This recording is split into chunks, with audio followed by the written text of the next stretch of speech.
Today, we're going to talk about one of our clients' favorite destinations, and that is none other than Aspen, Colorado. For those of you that don't know, Aspen, Colorado sits at an altitude of 7,838 feet, and it's surrounded by mountains.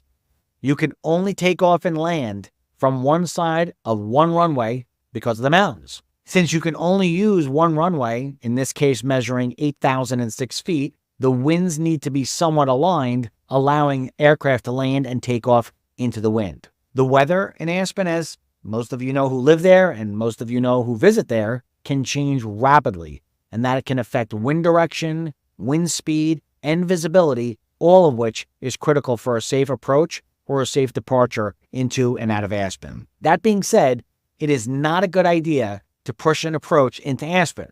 If your pilot doesn't feel good about the approach, you shouldn't feel good about it either. So in most cases, if you can't get into Aspen, you're going to go to one of the local alternates, which is either Rifle or Eagle Vale airports. In that case, our company will arrange for ground transportation, allowing you to arrive safely at your destination. But what happens when the weather becomes, shall we say, iffy? The winds may or may not cooperate, the visibility may or may not be sufficient for the approach. What do we do then? It sounds easy enough to have a car on standby at the designated alternate and then release the vehicle if you're able to arrive at Aspen. But like many things in this area, it's not that easy. Ground transportation companies that hustle between Aspen, Rifle, and Eagle, and sometimes Centennial or Grand Junction, do not allow for cancellations. In short, once you book a car and it's paid for, there are no refunds. In fact, these companies, the ground transportation companies, make a noticeable part of their income on trips that never go. Further complicating matters is that every operator, every crew, and every aircraft have different tolerances. So it might be doable for one crew and one operator and one aircraft may not be the same cases with another crew, operator, or aircraft. In some cases, we get calls from our clients saying, I see planes coming in and out. Why can't we get in here? Or why can't we depart from here?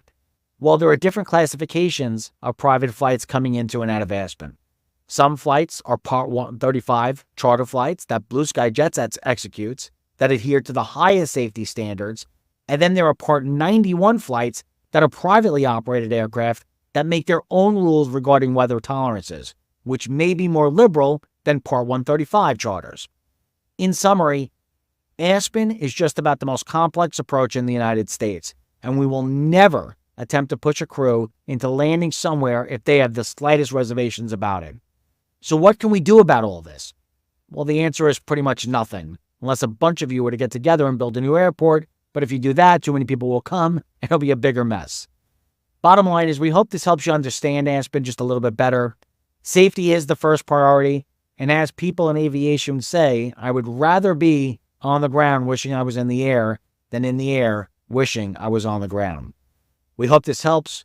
We look forward to your requests, and thank you for listening. Have a great day, and thanks again for flying with BlueSky Jets.